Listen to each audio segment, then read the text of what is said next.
Hello, everyone. How are you? And I'm Trooper SJP, and this is the Academic Foxhole. And I was like so ready to stream, but then I forgot to put my headphones in, which actually I suppose I don't really need to since. Oh no, I do, because maybe there'll be music, and then I'll want to hear it. Hi, everyone. Hey, how are you all? What are you doing? Baron Tour, Ice Bunny, DSB, we are so close. We are so close to the Pig Latin stream. Oh my goodness. Hey everyone, it's me, Trooper SJP. And I just got back like 15 minutes ago from a super long day at the DMV and the VA and the post office. I was in the DMV for like 4 hours. It was, I'm trying to open up a beverage because it's also 90 degrees where I'm at. And I don't like the DMVA. Yeah, 90 degrees is not my jam. Some people really enjoy 90 degree weather. I am not one of those people. When it's 90 degrees, I'm sad on the inside and also the outside. You're doing all right until the book comes out. Which book, Cher? Cher, which book? Which book? Which book? Oh, Atlanta Nights? Nice. So, let me tell you first what we're doing today, and then we'll chat. But just so we know, it is... Today we're going to be continuing on with reading Atlanta Nights. We're going to start with chapter 9, and we'll read some chapters.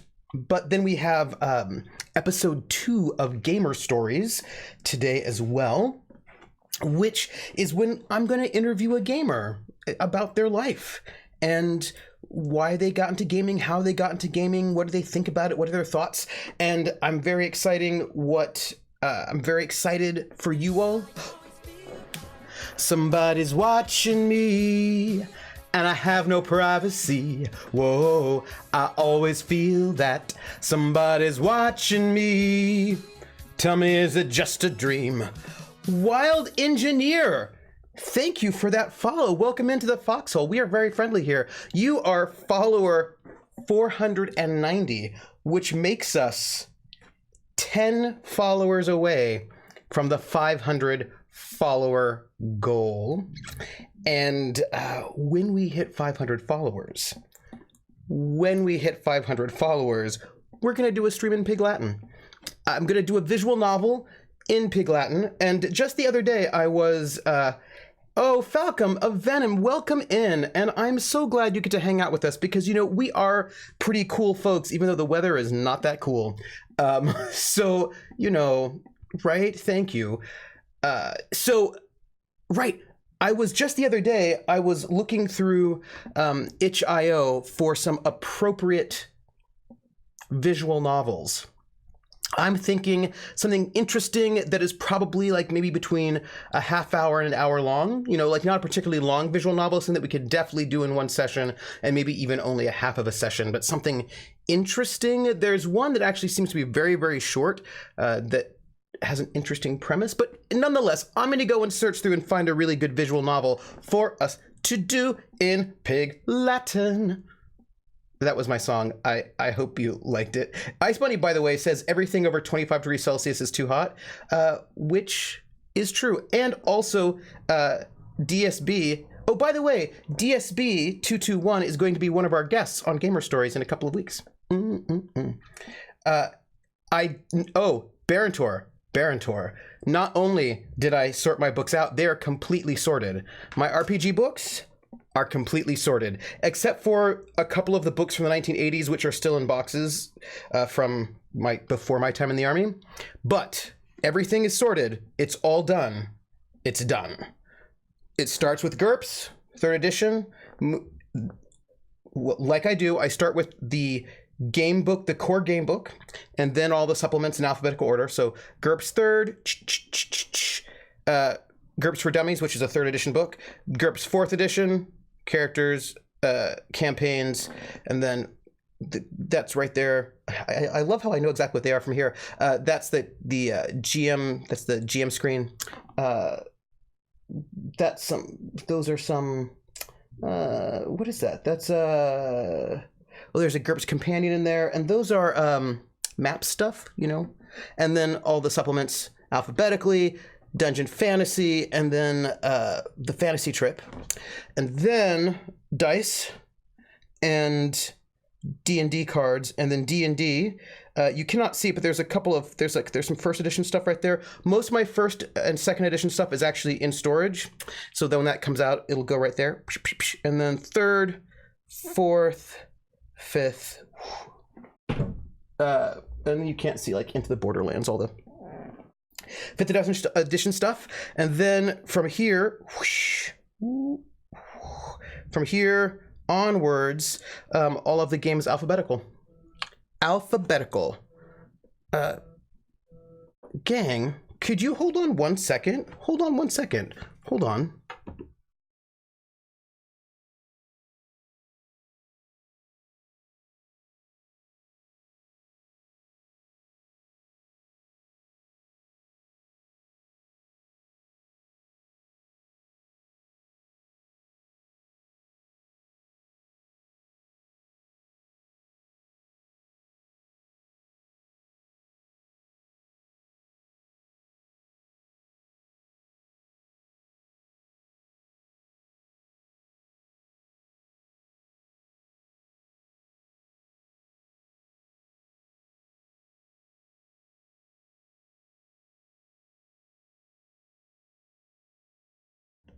I'm back. Sorry about that, everyone.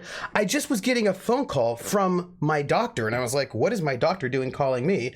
I'm worried. And then it turns out it was just a robot that was confirming my annual checkup. That's all. It wasn't even anything exciting. It's just that I never actually get phone calls. Okay, let me tell you, on my phone, the only phone calls I get are from somebody called Scam Likely.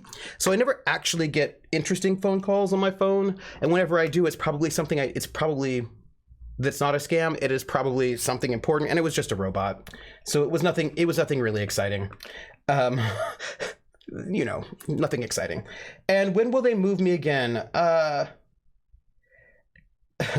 These are built-in shelves that are in this office of mine, and that's the bottom shelf down there, which is not completely organized yet. I have to go and put other stuff in there, and then I've got 5 more shelves above those you cannot see, which are currently mostly empty because I've not unpacked everything, and I don't even know if I feel like it.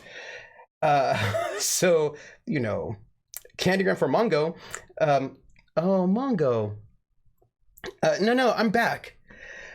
You know, when I was sorting the books, I made sure I was wearing the brace so that I didn't mess up everything. And yesterday I went to the hand doctor, and then I went to the physical therapist, and so I'm still working on it. I still have to do my physical therapy for my hand 5 times a day, and I still have 3 more times to do today. It'll be fine. But okay, check it out. Are you ready? All right, so here's my good hand. Woo! Look at that. Beep, right? And here is my not good hand. Wait.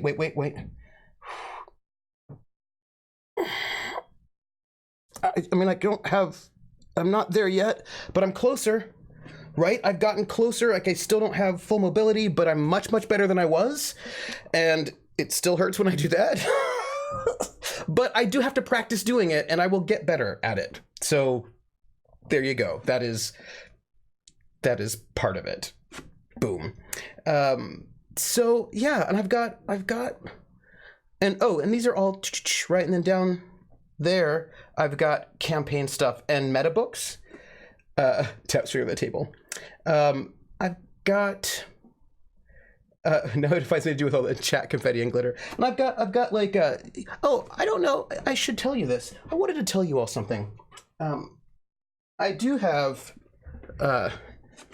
Gary Gygax's books, Role-Playing Mastery, Tips, Tactics, and Strategies for Improving Your Participation in Any Role-Playing Game, by one of the people who started it all, Gary Gygax, co-creator, the Dungeons & Dragons game, as well as his other book, Master of the Game, Principles and Techniques for Becoming an Expert Role-Playing Game Master. I have these, and these are from, 87, 89, and I do have the wisdom of Gary Gygax to tell you how to be excellent at role-playing and also mastering. Yeah, so I have them, and I want to read them because, I want to talk about it with you all. But at the moment, I have something else going on in my mind. I was reading a rule book the other day, and it started talking in ways that I didn't like. I know, Jer, if it hurts when I do that, I shouldn't do it. But physical therapy says do it a couple times. Jer just said something, and I wanted to tell you something. Guess what? Oh, so exciting. So I don't know if you noticed, but I put a new starting, right? So I made new graphics, and you probably can't tell, but I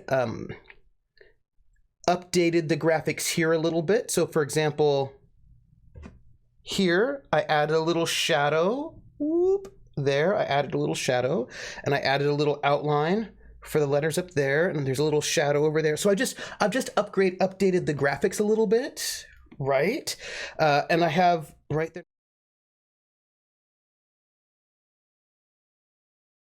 So I've just made everything a little nicer, but guess what? Oh, and I also made new versions of those screens for Cthulhu Confidential on Sunday, which I'm very excited about. But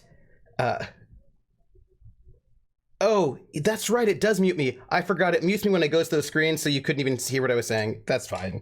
But guess what? Jer, who is our master of emotes, just delivered to me last night. I'm pretty sure it was last night. Sometime yesterday. Gave me the dive emote of the person swan diving off of a cliff, clearly. And I'm so excited about it, and I'm going to go and upload that diving emote into our emote slots. Actually, I have to figure out how many slots we have, if we have more than one. But so we have the dive emote, and I hope soon it will become available to you all, and that's so exciting. I have a plan for another one, but I need to re-dye my beard first, and I won't be able to do that until I have a little bit more free time. So hopefully the next couple of days, we will see. Hey, Control Freak, how are you? How are you doing? So, what else do I want to tell you? Oh yeah, I know what I was saying. I was reading a book, and the book was talking about, I didn't like it. The book I like a lot, but people say things that don't make me happy, and I feel like I'm going to have to make a post of some sort or a vlog of some sort defending old school gamist tactical gaming with a slightly antagonistic GM, which has never been my favorite style, but I think I have to defend it because the way people talk about it is really inaccurate and not very fair. And anyway, the book was like, it was like talking about how it's a fiction first system, and because it's fiction first, like the story's the thing that matters, the mechanics are on the side, but like other styles, where the mechanics come first and story doesn't really matter at all. If it happens, it's just sort of to the side because it's like war gaming. And I was like, hey now, you are not being fair. You are not being fair to that other style of gaming. You can have other styles of gaming beyond shared narrative control that still care about narrative, for heaven's sakes. Yeah, it gets super stereotyped in ways that I think is not a fair characterization of the style. Can there be bad GMs in that style? Yes, but there can also be bad GMs and players in any style. So anyway, I've just been thinking a lot about that. And I'm probably going to ask Baron Tor about it when he's on the show tonight. Yeah, Right, yeah. Bad simulation is just math and no story. Boom. Right? I mean, like, we can, and the thing, what's so funny is, if you remember, I don't know how many of you remember, but when Vampire first came out, which, you know, it's a pretty simulationist game, but people thought of as being narrativist. People would dismiss Vampire as being just amateur theater and not really a role-playing game at all, which is not fair. My point being that for any style, right, you can have some kind of stereotype of what the bad version of that is like, and maybe we should not judge things by their worst, but by their best. That's all I'm saying. That's all I'm saying. Anyway, we'll probably talk about that when we do gamer stories today. So Barontor, who's in chat right now, it's easy to talk smack about about a style of a game you don't like, right? But I think that it's more important. Yeah, CJ remembers. I remember Vampires for Drama Geeks that just want to be emo. Bad take, right? Yeah, no. Like, and I remember all those bad takes on Vampire, and I was like, that's not. I remember people saying, "Oh, that's not even a real RPG." I mean, can you imagine? Can you imagine that there was a time, right, when people would say that Vampire the Masquerade isn't really a role-playing game, whereas we would never say that today. But there was a time when people said that, and that was stupid. But it's not any better now to flip it and reverse it and do the same thing. But do you know what I mean? Yeah. So all I'm saying is that there's some real, I think, unkind and unfair readings of styles you don't like. And I'm going to say something about my work as a teacher for a moment, as a professor. When I teach history of rock and roll, I have a number of different writing assignments that they have to do. Yeah, TTRPG, Age 3, Drama Nerds Revenge. I feel like that's exactly where we are. They also dropped the LARP kit like 1 or 2 years in, which emphasized goth. They did. I mean, it was it was crazy. Yeah, and I just like. So there's an assignment that I give in my history rock. I think I've told you this before, but it's really important, and that is I have my students write a 2 to 3 page paper on a song that they hate or dislike or are very ambivalent, you know, something they don't like at all, and explain in those 2 or 3 pages why that song is important to a time period or a group of people or a place. So even if you don't like it, you have to be able to sort of find why other people at least find it important. And that, I think, is really important. I think to be able to find problems in things that you love and find value in things that you don't love is a really important skill to cultivate. I think that that's really important because, again, like, there are many game systems that are not my favorite thing ever, but I can see why they're important to people. I can see what they do well, or, you know, what they don't do well. At least I mean, this is another thing I think about a lot. Okay, do you remember when the Xbox, the original Xbox came out? It was the Xbox PS2 era, that era of console gaming? I have been reading Game Informer off and on since back then. So that's like, what, 2002, 2001, around then? Probably around 2001, 2002, something like that. And I've been reading Game Informer magazine since then, and reading reviews, right? Video game reviews since then. And keeping up on things, generally speaking. And I remember the Xbox came out. The big killer app for Xbox was Halo, which I did not play. I got the Xbox because they had Deus Ex Invisible War, and I'd played Deus Ex on the Mac, and I loved it. And so I got the Xbox because I wanted to play the sequel. And I ended up picking up KOTOR, Knights of the Old Republic, and playing that. Was one of the first big RPGs on the Xbox, like a big deal. And I remember reading a review for Knights of the Old Republic that was a negative review that did not like it, that thought that KOTOR was a terrible game. And this was why. This is what the review said. I still remember it to this day. The review said, this game, Knights of the Old Republic, is terrible because the graphics are not as good as Halo. And the fighting is not as good as Halo. So this game is terrible. And I thought, what is wrong with you? Like, this is a terrible review because Halo is a 10-hour first-person shooter whose main focus is the graphics and first-person shooting.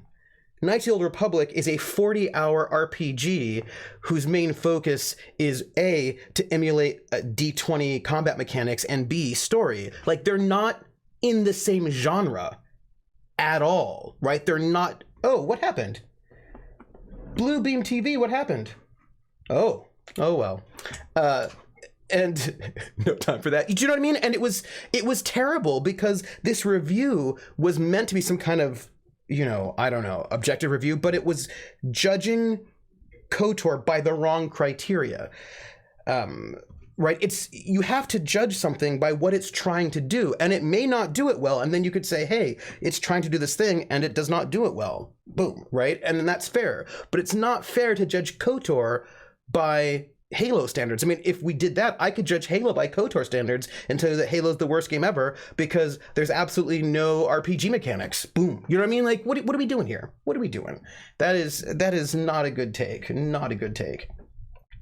Levi said, by the way, in college, I'd read books that I completely disagreed with. Now it's more articles. And I came out the other end much better, able to articulate my point. My mind was changed on some things and so on. Dismissing things you disagree with out of hand is bad for you. I totally agree. Even if you end up still disagreeing at the end, hopefully you come through that process better to articulate where you're at, right? I mean, come on. Heino makes very poor good Nussecken nut cake in a way like he makes very good Nussecken. See? People still do that with books. My wife's romance novels have gotten reviews about having too much sex, which is kind of the point.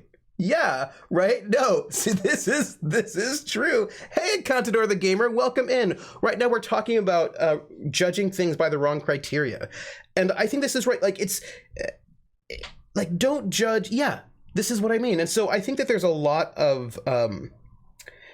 And right now, by the way, Jer's saying, you know what is a good take? Don't come into a chat you've ever been in before and post your Twitch channel. That is a very good take, Jer. Jer's the best mod. And I think this is really important right now because we're in this moment of RPGs where people are wanting to sort of theorize RPGs, and people are saying, and when I say this moment, it's been happening ever since the Forge, really. It's been going, I mean, it's been going on for a while, where people will say, well, right now, if you do this and this, that's bad gaming, and this whole style of gaming is bad. And a style of gaming is not bad. It just may not be your cup of tea. And being able to sort of appreciate what constitutes a good dungeon crawl versus a poorly executed dungeon crawl, what it means to be a very good sort of antagonistic GM versus a bad antagonistic GM, what is good simulation versus bad simulation, what is good narrative story kind of games, not like being able to appreciate what each kind of game is trying to do, and then decide whether or not you think it's doing that well. Like, I think it's so important to try to be empathetic when we come into a critique, and I just see too many people not, and that makes me very distraught. It was, yeah, and so I was just reading these rules and I was like, oh, I don't like this at all. I don't like this. I don't like the way they're talking. I think it's not fair. So Encantador, how are you doing? And how is your card game going along? How is that going? Right? I'm just saying, come on, right? Like, it's like I always say, Bob Dylan is not a bad singer. Bob Dylan is singing exactly how Bob Dylan wants to sing. And the way that Bob Dylan is singing is cultivated to sort of give the aura of an authentic folk singer who's not practiced. If Bob Dylan sounded like an opera singer, those songs would not work because that would ruin what Bob Dylan is going for. Similarly, if Bob Dylan were singing opera as if he were trying to sound like an opera singer, that would not work out either. So you have to try to figure out what people, what people are doing, and the thing is, Bob Dylan practiced a lot. He just wanted to sound like he wasn't practiced. Do you know what I mean? You know what I mean. You know what I mean, Levi. They want to, The card game is on hold for now, but thanks for asking. Oh, well, give us updates when it happens. So, guess what? We're gonna read. Ooh, the name game. Come on, everybody. I said, now let's play a game. I bet you I can make a rhyme out of anybody's name. The first letter of the name, I treat it like it wasn't there. And then a B or an F or an M will appear. And then I say bo at a B, then I say the name, then banana, fana, and fo. And then I say the name again with an F, very plain, then a fee, fi, and a mo. And then I say the name again with an M this time, and there isn't any name that I can't rhyme. Encantador, Encantador, Encantador, bo, ben, pantador, banana, fana, fo, encantador, fee, fi, mom, encantador. Encantador. Thank you so much for the sub, Encantador. You've been around forever. Thank you so much. That's 24 months. That's great. Maybe parents are like, maybe he's been trying to sing like an opera singer this whole time, and we totally missed it. And you're like, maybe. 2 years, Encantador. That's so wild. I have not practiced. I've totally practiced. So this is what I want to tell you. I have some news for you that I'm very excited about. I posted it in the Discord. Oh, I should tell you something else. I learned something. So I've been posting some in-character stuff for both of my characters that I'm playing. I've posted some poetry for Ghost of Saltmarsh, and I just posted an in-character diary for the Purloin Guild. And I just found out that you all can't see the stuff for the Ghost of Saltmarsh because they have their channels, Discord servers locked. So I'm going to tonight, here, I'm looking for something. Yes, here we go. I'm going to, tonight after stream, I'm going to take those posts that I put on that Discord, and I'm going to put them in my Discord under Tabletop Musing so you can see the stuff that I did because I care. That's all. I want you to know it because that matters. Is opera not a very special way to breathe? Well, I mean, you have to breathe well in all styles of music. You know, Frank Sinatra was really into making it so that you could not tell that he was breathing. Like he was really, like that was a thing for him. He didn't want you to ever hear his breath. And he worked really hard to make sure that he could sort of disguise when he took a breath. And he was watching somebody, I think, on television, some singer who you could hear breathe. You could hear like da da da da da da da da da da da da da da da da da da, and that drove him crazy. I think he shot the television because he thought that was awful. So like there are different styles. So we're going to do some Atlanta Nights before we move over to Gamer Stories and we all start talking about some old school gaming and new school gaming and OSR and all of that goodness. I'm very excited with Baron Tor. Around 7:30 when he gets back from picking up his wife and he's able to come back on, and then we'll do it. But I learned something about Atlanta Nights. So Atlanta Nights is this hoax book where a bunch of science fiction and fantasy authors came together to write the worst novel ever in order to expose this publishing house, Publish America, as a vanity press, as like not a real press. And I just found out that the names of the characters, when you list them all together and you look at their initials, spell out Publish America is a vanity press. So all the names are a secret message that the publishing house is crap. And that's pretty awesome. So Penelope Urbain, Bruce Lucent, Isaac Stevens, Henry Archer, Margaret Eastman, Richard Isaacs, Callie Archer, Irene Stevens, Andrew Venice, Arthur Nance, Isidore Trent, Yvonne Perrin, Rory Edward, and Stephen Suffern. It all spells out that they're the worst. And Catador says, breathing while singing is like those guitar string stretches, totally normal, but maybe annoying to some people. Yes, that's true, Encounter. But then for other people,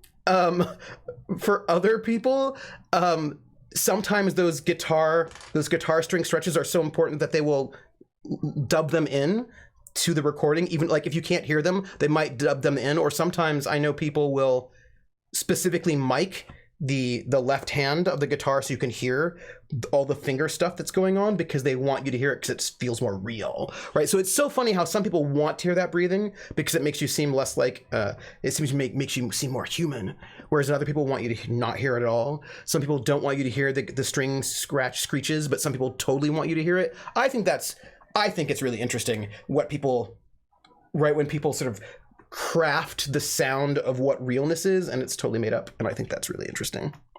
I love it. Ooh, hey, and Cantador just posted some modern Ukrainian music, which I'm really excited to listen to, which I can't listen to right now, but I will, because I'm excited about it, because that makes me excited. Okay, so do they do that with horns? That's a good question.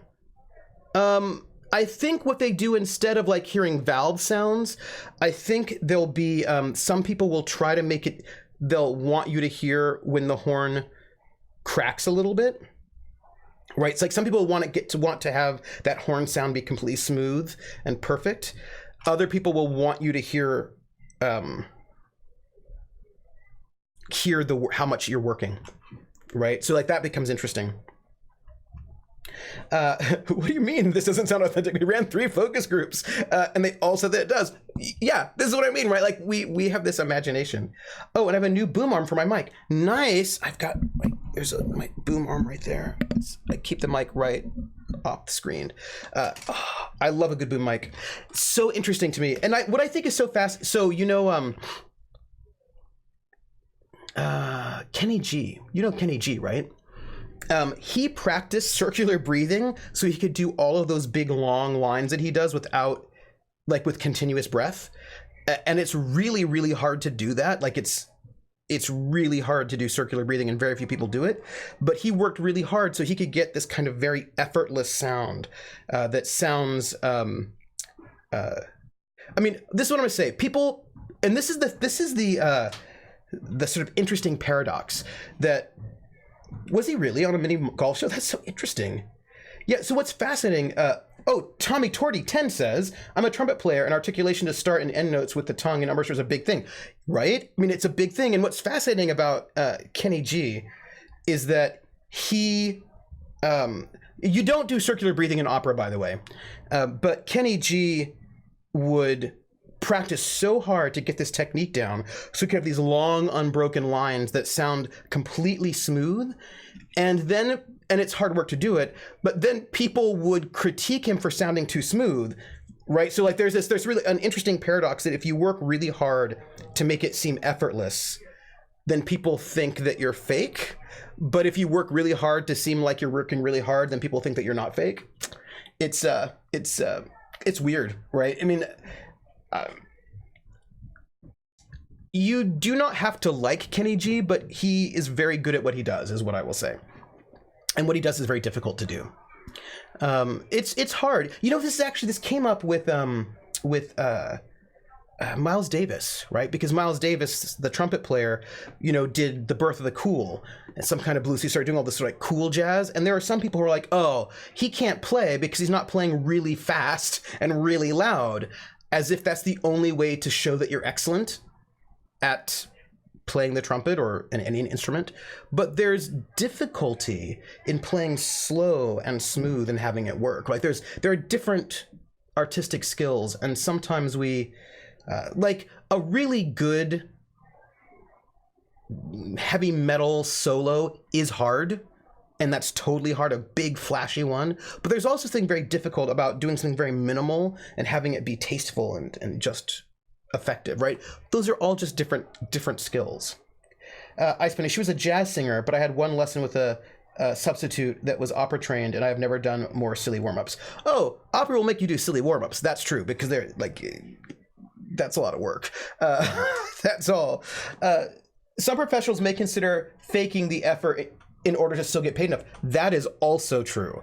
That is also true that sometimes you have to fake something being difficult so that people will value what you're doing, right? It's really a trip, right? Because there are entire schools of performance wherein you're supposed to try to make it seem effortless, and that's really important. You work really hard to make it seem effortless, you know, like, but then there are schools where that's, you want to do the opposite. Levi says, the Name of the Wind has an interesting chapter where the protagonist is playing a lute for a group and discusses how this one song impresses people, but another he plays is hard. Oh, yeah. Some things that are impressive are not hard, and vice versa. Sometimes being clean is more difficult than jamming it out fast and loose. That's true. That is... Jer says, many mumbling mice are making midnight music in the moonlight. Mighty nice. But people don't know how many efforts were invested before. This is really true. And I think it's... and this is where we get this weird thing about this, the troubled artist, right? That the artist that is like on the stage drunk somehow is a more real artist than the one who's got it together. And... you know, that's silly. It's silly. And it also goes for art. So, we're going to read chapter 9 of Atlanta Nights, because I want to get some chapters in before we get Barentor to come and talk to us all. And then we could all chat about RPGs for, like, you know, a good hour and a half, 2 hours. So what do we know so far? It's hard to know what we know. We know that Bruce Lucent was where's our stream musings? Where did I put it? Urbain. Hold on, I want to get our names here. Here we go. Yes, so we know that it's like the story when a plumber fixed a heater with one hammer hit and charged $1,000. $5 for knowing where to hit, hitting $5 knowing where to hit, $995. Yeah, I mean, it takes a lot of effort and practice to get to a point where you could do something effortlessly. A lot of time. So Penelope, we have a list of characters. Penelope Urbain is the girlfriend of Bruce Lucent. We don't know much about her yet, but we're there. Bruce Lucent is the software developer who's very rich, was in a car accident and is kind of a jerk. Wants to own all of Atlanta. Isaac Stevens is... Isaac Stevens. I think he's the doctor, maybe? Yes, I think he's the doctor of the hospital. Henry Archer died. He was a great man, older, and died in a car accident. Margaret Eastman's the nurse who had sex with Bruce Lucent at the prom. Richard Isaacs is the stock manipulator and also police informant. Callie Archer is the widow of Henry Archer, who's young and a businesswoman. Irene Stevens is the daughter of Isaac Stevens. Isaac Stevens is a businessman. I think Isaac Stevens is the businessman and also police informant. Stock manipulator. He wants to do a deal with Bruce Lucent. Irene Stevens is his daughter, who was having an affair with Henry Archer. Andrew Venice is the police officer who's investigating something. It's unclear. Arthur Nance, I don't think we've met yet. Isidore Trent is Bruce Lucent's best friend, and maybe he's also mad at Bruce Lucent. We don't know. Yvonne Perrin is the older woman who's friends with Penelope Urbain and who drinks too much. We've not met Rory Edward, and Steve Suffern is the hot, but maybe not as smart as he thinks he is, masseuse at the Polo Club. Hey, ALB, GS2, how are you doing? What are you up to? I hope you're doing well. How are you? And she never made him guffaw. She never made him guffaw. Oh my goodness. We are about to start chapter 9, ALB, GS2, and of Atlanta Nights. And then we're going to do a couple chapters, and then we're going to switch over to Gamer Stories. So, chapter 9. Penelope Urbain let out the clutch as she sped around the curve. She felt a thrill, partly from the roaring engine, from the speed of the car. She was moving fast, too fast, on a suburban street, and she liked the speed too much. Mostly it was a thrill of anticipation. She was going to meet Bruce Lucent, and she was eager to see him. My day was actually long. It was insane. I went to the DMV and it took me, it was like I was there for 4 hours. It was crazy long. But all of my errands are done. So I'm feeling pretty good. She could not have said why she wanted him so badly, but she did. Wanted to see him. That was all it was. She was curious. Maybe more than curious. Eager. But not too eager. There. That was his home. That was where she meant to be. She hit the brakes hard, skidded to a stop in front of his home. He was in the doorway, waiting for her. "Penny," he said, "I've been waiting for you." There was a hint of suggestion in his smile. Something that whispered to her dreams. Right? Just the exact right amount of eager. Not too much, not too little. Oh, thank you very much, ALB. I will see you around later, I hope. And maybe come back around 7:30. Have a good one. She embraced him, whispering his name. "Bruce," she whispered. "Oh, thanks, Alb. I hope I will see you later." "Bruce," she whispered, and felt a chill at the turgid warmth of his body. He kissed her so lightly. He wanted her. She could feel it in his lips. She wanted him too, but not so easily. Not here, not now. She thrilled at that thought. Here, now, no! "Dinner," she said. "Where will we go?" "I've got reservations for us at La Moulin de la Galette." Gaieté. Galette? Galette. Oh, it's almost 1 a.m. in Europe? Oh, Alb, you need to go to sleep. Hey, Alb, before you go to sleep, though, come by on Sunday at noon Eastern, so 6 p.m. Central European time, because I'll be running Cthulhu Confidential, a one-shot RPG with Jackie Dash. It's going to be Noir Cthulhu, and it's going to be awesome, and it will be European friendly, so you should come by and catch it. I recommend it. I know they should have clarified that she whispered quietly, because this book does that all the time. So, I mean, you know, somebody's watching me and I have no privacy. Whoa, I always feel that somebody's watching me. Tell me, is it just a dream? Thank you for the follow, Alb. We are just like so close. We're so close. It looks like we're just 10 away from our Pig Latin stream. It's going to be epic. I don't even know what to say. I need to practice. It's going to be good. Coffee helps. It says 490, so I feel like we probably have 10 more, but we're so close. So close. I can't. Alba's like, "Europeans, go to sleep. What's wrong with you?" Which I love. I feel like we should care. Thank you, Alb. I'm excited about it because I ran Cthulhu Confidential a few months ago, and this will be my first stream on my channel. I've run on some other channels, but this will be the first one on mine, and I'm very excited about it. And I'm excited to do it will probably be 2 Sundays in a row. We will see. But I don't know. I mean, it could theoretically be 1 session, but doubtful. Doubtful. But 2 sessions, and I won't be able to do an RPG in August, but I hope maybe I can get one in on September. Would be great. I mean, we'll see how it goes. But I'm excited to see, because I'm wanting to add some one-shots on my channel before I do a big full campaign.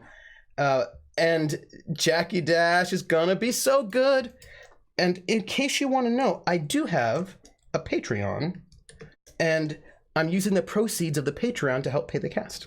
So that's like a thing.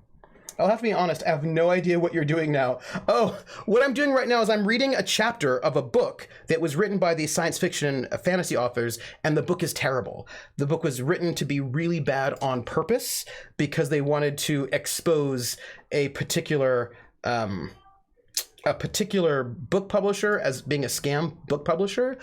So what they did was they wrote like the worst possible book you could ever imagine, and they had like 26 authors, and each author wrote like 2 chapters, but they didn't know which order their chapters would be in, or even what the main plot was. And they put it together, they submitted it, and it got accepted by this press, and then they exposed the whole thing as a hoax, and then the press took it back, but they have now published this book. So I'm reading this terrible book to the world, because how great is that? By the way, I started watching a storytelling masterclass by Neil Gaiman, and it was amazing. Oh, that sounds amazing. What did you learn from it? What did you learn? What was like the big takeaway that you really loved? Alb's like, it sounds good, I think. It's hard to describe.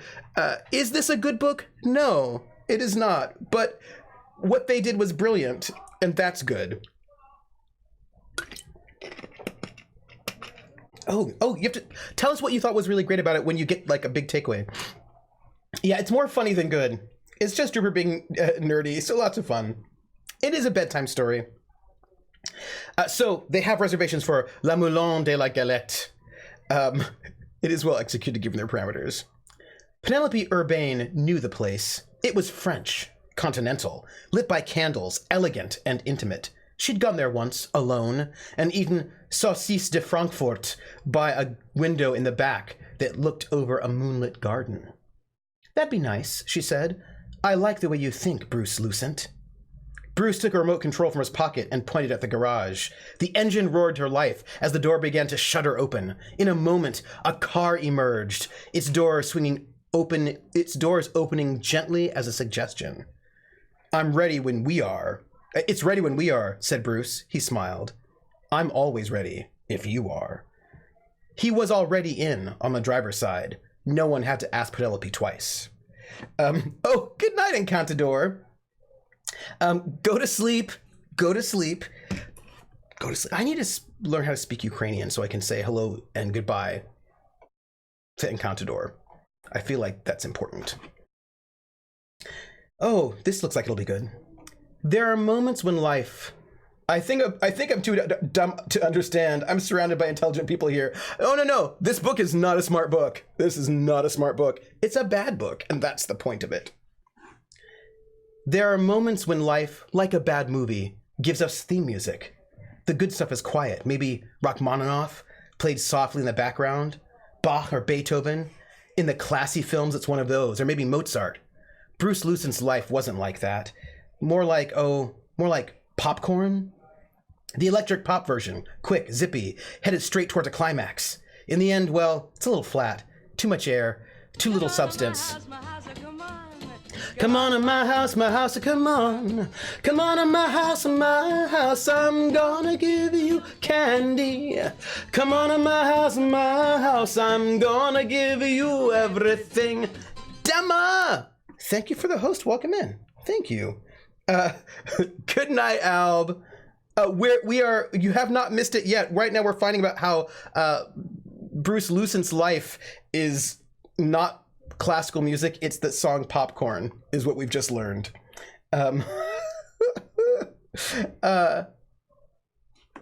So his life just ain't Beethoven, you know what I mean?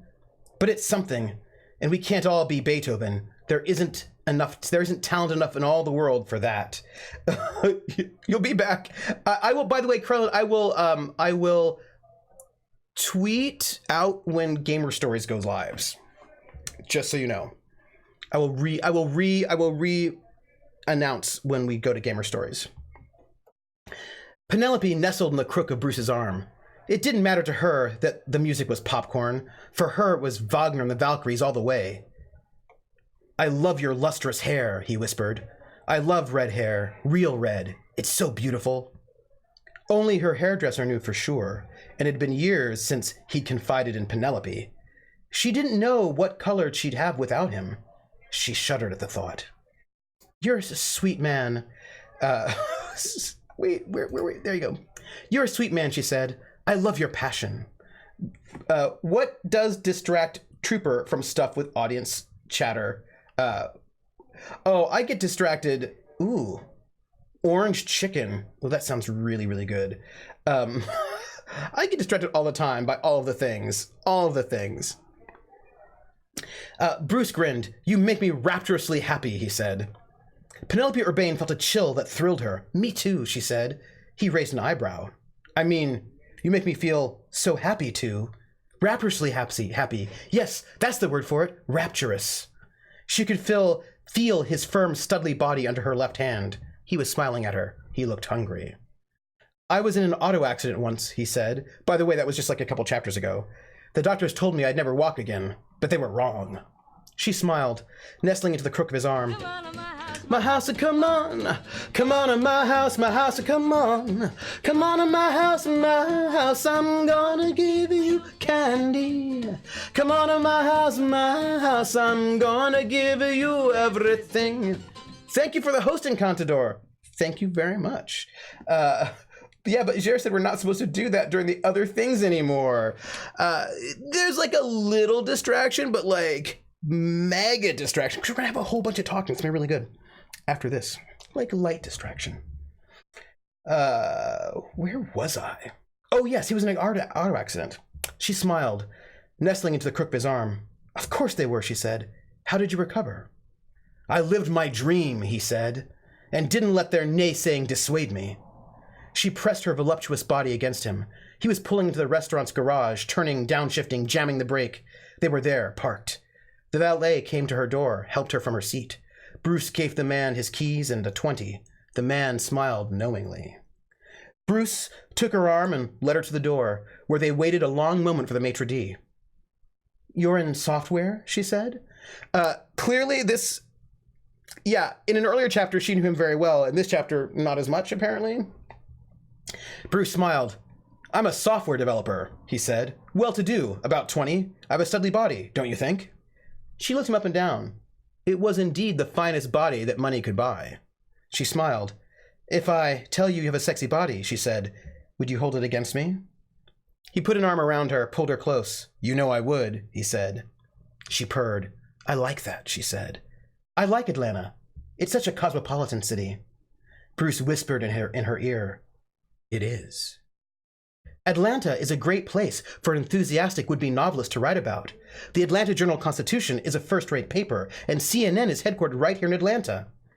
Oh, Penelope. Oh, Brad. I'm Bruce. My name is Bruce, beautiful. Oh, Bruce. Dinner was amazing. Brad or Bruce, or whatever the stud muffin's name was, ordered the eponymous specialty of the house, Le Moulin de la Galette. They call it the food that sings. And it sang for them before it was prepared. They drank before dinner.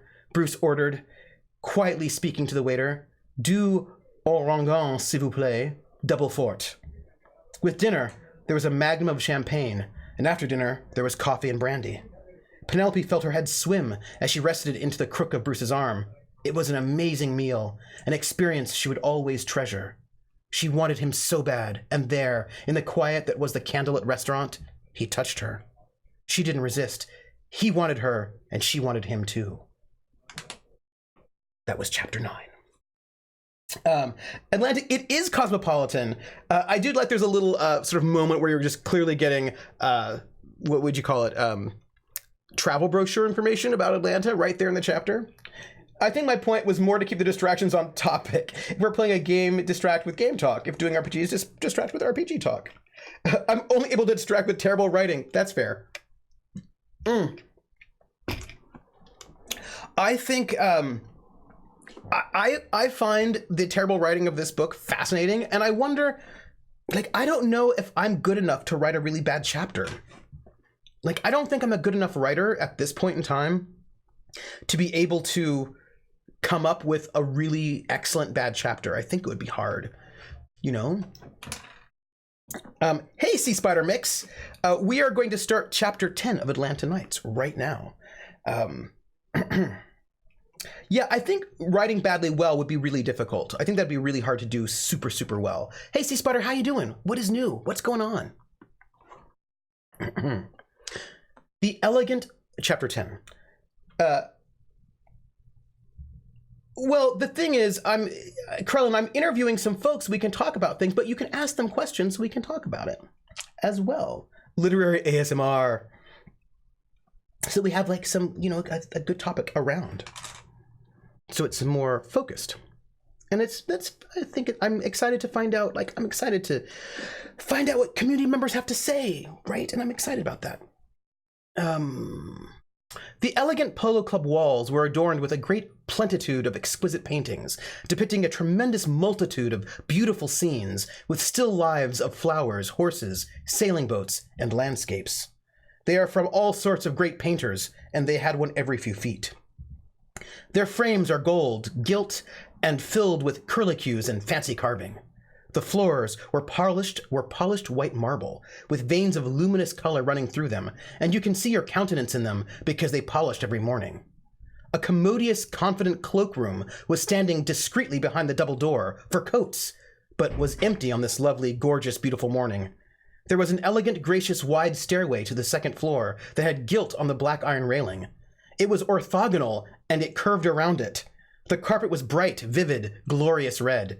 The French window in the vestibule were open to the patio, and the sound of tennis games came in, and the scintillating, witty, sparkling chatter from the black wrought iron tables and chairs, with all their twining, singulated vines in their arms and legs there, where lunch was being served, and the smell of the food came in too. There was a guest book on the table in the center of the vestibule, open to hold the disguised names. There was a flower pot of Wedgwood china, blue and white, sat behind it, filled with a colorful fragment, teeming profusion and arrangement of sweet-scented, multicolored flowers. Their vivid color contrasted with the stark, plain, severe starkness of the unadorned walls, although I thought the walls had paintings on them all the time. The Atlanta Polo Club was an old and respected and very venereal institution. It had been founded more than 2 centuries ago and was members from all the most respectable, notable, and antique families in the area. When Sherman came marching through Georgia, they had saved a few things from the old Polo Club, and the noble and distinguishable members were very proud of their traction. They gads been very poor after the war, but no presumptuous, odious, vile carpetbagger or scallywags had been permitted to scornfully, contemptuously darken the doors of the Polo Club. They had carefully rebuilt it of dark oak paneling and the lead-framed windows that were there now. They had spared no expense.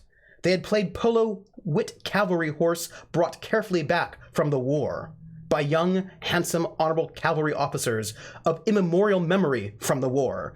Mr. Game and Frog, hey y'all, I'm doing very well. Scallywags is one of my favorite words, that and rapscallions. Those are brilliant words. By the way, this is all one massively long paragraph. Just so you know, the paragraph, it's one massive long paragraph.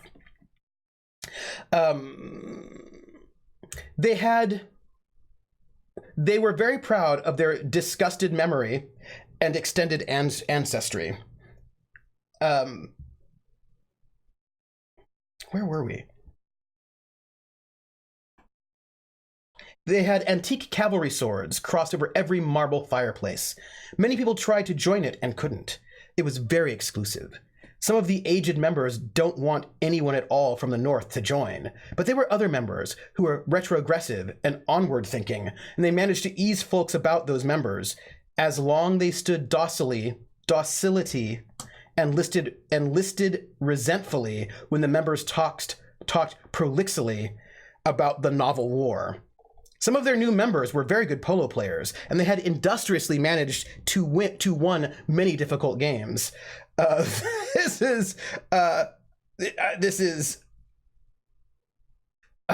Somebody's got good vocabulary.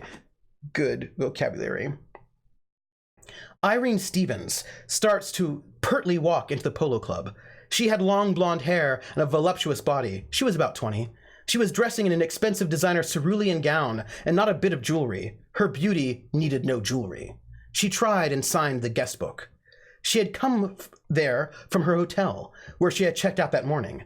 She had driven here down the tortuous roads by all the Civil War monuments, past the pastures where they get the polo horses. They were all thoroughbreds and very beautiful. There had been flowers all along the way, roses and tulips and asters and crocuses and lilies and magnolias. She had managed to park her vehicle in the newest parking lot, but she had been compelled to park it where the ferocious sunlight would infernally heat it up while she was leisurely enjoying the Polo Club. The soaring oak trees and maple trees had gloomily, dismally shaded the parking lot. Elegantly, she walked up the stairs. The gown swished mysteriously about her legs. The sparkling mirror in the stairway considerately let her prudentially endeavor to carefully check her hair and jewelry. The artificial incandescent light did not become her. It unflatteringly made her verdant dress and gold necklace look ghastly unbecoming. But nothing could, in its worst efforts, made her look less than marvelously stunning, could really detract from her gorgeous beauty and loveliness, and she hurriedly took Arctic comfort and consolation in that. Open set, this writing. This open set, this book is called Atlanta Nights, and it is a book that was written by some science fiction and fantasy authors to be purposefully terrible, to be the worst book ever, then they submitted it to this publishing house that said that they only wanted the best quality books and therefore no science fiction and fantasy. And they wrote this book that is awful on purpose to sort of try to expose this publishing firm as a crap vanity press. The book, which is really bad, got accepted. Then they exposed them for being a vanity press, and then the press withdrew the contract, and then they published it anyway. And so it's this wonderful sort of like got you on like predatory presses. This vocabulary sometimes gets tenebrous. Hello, Fogsight. That it does. Somebody's watching me, and I have no privacy. Whoa, I always feel that somebody's watching me. Tell me, is it just a dream? Thank you for the follow, Open Set. You hang out with us as we do this amazing book. It is a marvel. It is a marvel to behold. And you've missed some chapters, but don't worry about it, because when the authors wrote their chapters for this book, they didn't know which order the chapters would be in, or what was going to come before them or after them. So they just made a chapter. They knew who the characters in the book were, but that's what you got. So the order of things is not always teleological. Please. Oh, you're in math. Awesome. I'm in musicology. And math and music, they love each other very much. Give me your question. Hello, Patrondemicus. Patrondemics.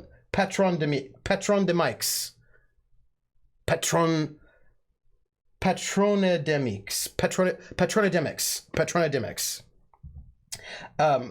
Yes. So, yeah, and that's that, right, and there's no chapter about recovering from the car accident. Maybe there will be one. I don't know. There's not one now. That's all. So my field. Yes, musicology. I do music history. And I do a little bit of music theory, but I'm in there. So she urgently meandered down the marmoreal hallway to the opulent, exotic, expansive bar. It was very, very crowded and odorously noisy. All the men instantly stopped and ardently looked at her. She wearisomely sighs. She was getting very tired of the way all the men instantly stopped and ardently looked at her voluptuous body and long blonde hair and her vermilion dress and her gold watch with the diamonds. Especially when they were such tiresome, stuffy old businessmen, and none of them could adequately, competently, sufficiently play tennis, let alone anything more private. And all the women cattily looked at her with sniffy expressions when they were foolish, wearing too much makeup, and revolting, unsightly jewelry. She can be already heard, the snide gossip began, too preambulated its gossipy peregrinations about the ostentatiously crowded bar. What color were the diamonds? I need to know this. Hello. I want to read books, but I always fall asleep when I try. This is why you can get other people to read them for you, patron. a chapter about recovering, but he remembers who the nurse is. I mean, this is how this works. This is the point. The big words are too much. They're bad. You should never have this many words. You should never. It is not good. It's not good. Swiftly, she sveltely walks up to the bar, and also, whether or not we're in the past or the present tense shifts all the time, and smoothly orders a Bloody Mary. The bartender sagaciously nods. He competently takes a crystal glass. He swiftly gets the cold ice and put it in the empty glass. Consequently, he gets the imported foreign vodka and put it in the glass with the red, opaque tomato juice. He sticks a fair wedge of easy lemon on the edge of it and promptly gives her it. She comfortably sat back in her opulent, luxurious chair and leisurely sighed.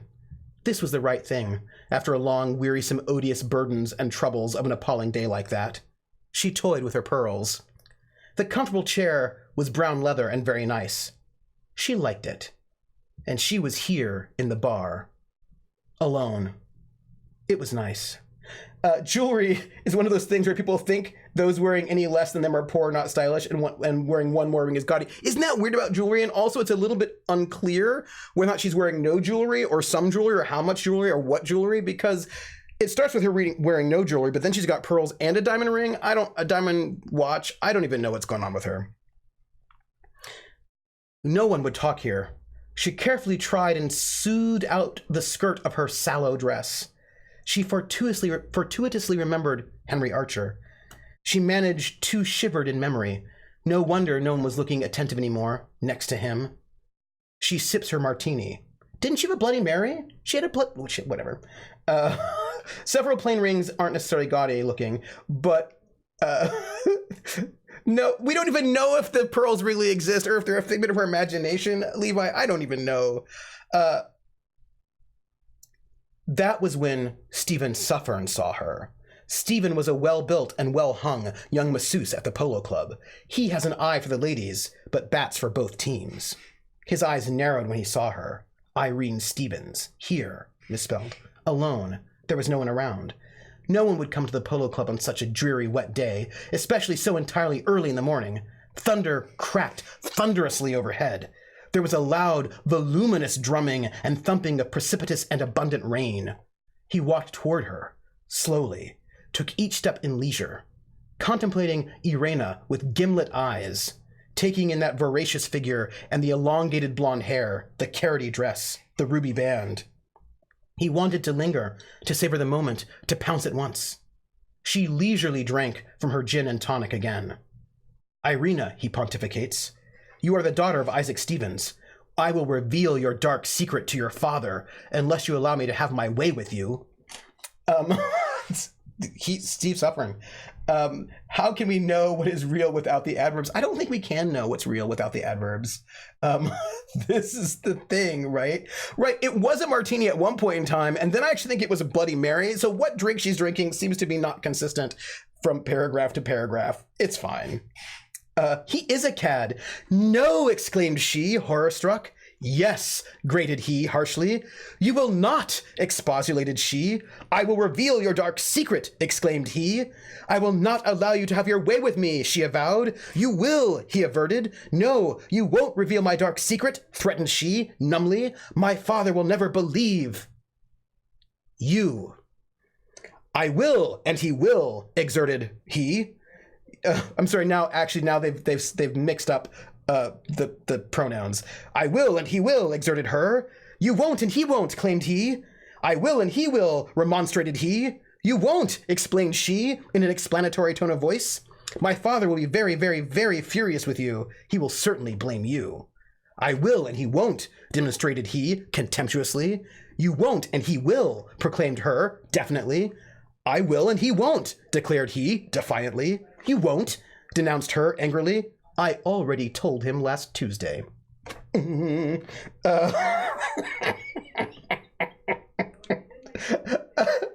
mean, Mr. Gaiman Frog says, I mean, I love a gin and tonic, and you can have a gin martini. If you hang a coat on a coat hanger, then are you coat hanger's hanger? Hello, Istrobel. Maybe she is drinking. Maybe she's just drinking that much, and it's just a new drink each time. It's unclear.